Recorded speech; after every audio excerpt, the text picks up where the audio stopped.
Hop, hoji akalar, assalomu alaykum va rahmatullohi va barakatuh. Mana shu suhbatimiz davomida aytdik. Bu masjidni birinchi bo'lib kim solgan? Payg'ambarimiz alayhisalom, sahobalar Payg'ambarimiz alayhisalomni tuyalari cho'kkan joyiga Masjid-i Nabaviy tiklangan. Endi sizlarga bir ma'lumot qatorida bu yerda kimlar yana hissalarni qo'shgan desa, juma kunida biz imomlar minbarga chiqib xutba o'qiymiz. Shu minbarning o'rnida oldin Rasululloh alayhisalom bir mana bunaqa bir ustun bo'lardi, xurmo daraxtini xodasi, qurigan xoda bo'lganda. Bunda qali ko'karib turgan xurmo emas. Payg'ambar alayhisalom o'sha masjid qurilganida asosiy devorlari ham xurmoning butalaridan, xurmoning shoxlaridan qilib, tomlari ham xurmoning shoxlaridan qilingan. Unaqa joy ham haligi ishlatilgan yerida guvali bilan g'ish qilib, yo toshlardan terib turib masjid qilishgan. Tomi xurmoning barglari bilan yopilgan. Yomg'ir yoqqanda chakka o'qitib turgan. Hozir bunaqa sharoit bo'lmagan u vaqtda. Payg'ambarimiz alayhisalom xutba qiladigan bo'lsa, nasihat qiladigan bo'lsa, hali xurmo daraxtini xodasiga suyanib olib, jamoatga xutba qilardi dedi.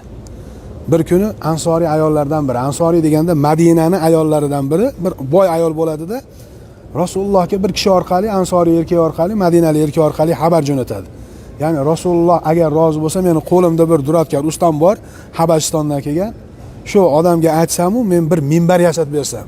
Rasululloh mana xurmoga, daraxtga suyanib, bellari to'lmasa edi, oyoqlari to'lmasa edi. So'rab ko'ringchi, rozi bo'lsa bir minbar yasab beray, 3 ta pog'onali qilib dedi. Rasululloh aytganda Rasululloh alayhisalom rozi bo'ladi. Mayli, agar bizga foydali bo'lsa qilamiz-da. O'sha nimani olib kelib, Rasululloh alayhisalom Rasululloh sollallohu alayhi vasallamga olib kelib, bitkizib olib kelib qo'yishadi-da, haligi ustunga taqab turib qo'yishadi. Payg'ambarimiz alayhisalom endi ustunga suyanmasdan hali minbarga chiqib xutbalarni boshlaganda qayerdandir bir yig'ini tovushini eshitiladi. Unda hamma u yoqqa qaraydi, bu yoqqa qaraydi, bir yig'layotgan odamning o'zi yo'q. Hamma hayron bo'lib, qayerdan kelyapti bu tovush desa, qarasa tovush haligi qurigan xurmo daraxtining xodasidan kelyapti. Payg'ambarimiz alayhisalom joylaridan tushib, o'tib, haligi ustunni quchoqlab, shu ustun bor hozir. O'rniga mana ustun qilib qo'ygan ramz. Ustunni quchoqlab turib, jonivor yig'lama dedi. Hamma hayron, "Ya Rasululloh, bu nimaga yig'laydi?" desa, "Bu ustun bizdan ayrilgani uchun hijron o'tida yig'layapti. O'rnimizni almashtirib olganimiz uchun." Biz Rasulullohning qadrini bilmaymiz, chunki ko'rmaganmiz. Pinxonalar bir hali g'oyibona iymon keltirganmiz-da. Voydod deydigan narsada ustun yig'lagan shunda. Aytmoqchi bo'lgan narsamiz, bu yerga birinchilardan bo'lib masjidga foydasi tekanlardan biri bitta ayol kishi. Bir ayol kishi. O'sha minbarda yasalib olishiga, minbar masjidga kirib olishi sababchilaridan o'sha ansoriy ayollardan bittasi. Endi keyin manaqa yoritish moslamalari, ana biz lustra deyapmiz-ku. O'sha lustrani oldingizmi, Jahongir? Lustrani Tamim Doriy degan sahoba bo'lgan. Payg'ambarimiz alayhi vasallam Dajjal alayhisalom to'g'risida xabar berganida Tamim Doriy degan sahoba o'zi tojir, kommersant, tijoratchi.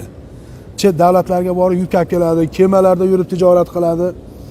Rasululloh alayhisalomdan Dajjal to'g'risida xabarni eshitganida bu kishi Dajjolni o'z ko'zlari bilan ko'rganligi aytiladi. Orolda, dengizda.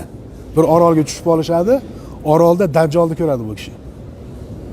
Endi Tamim Doriy o'zi asli xristian diniga, masihiylikka ishongan bo'ladi.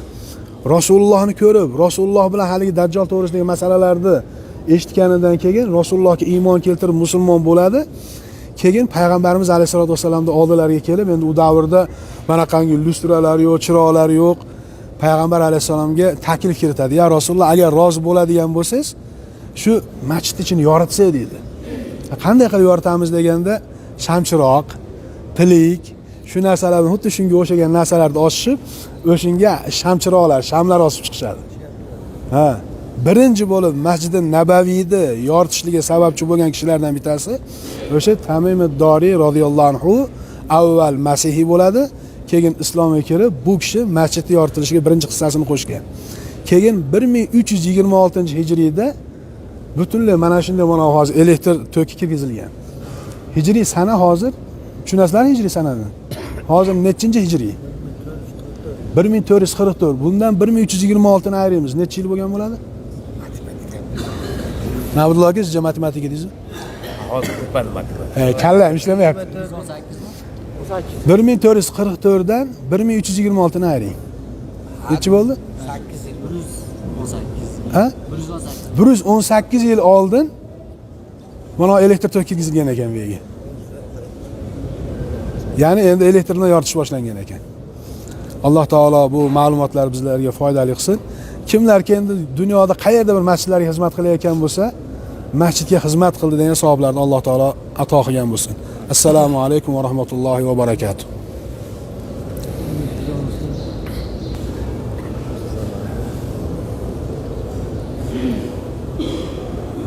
Hocalarimiz bilan navbatdagi suhbatimizni o'tkazdik, alhamdulillah.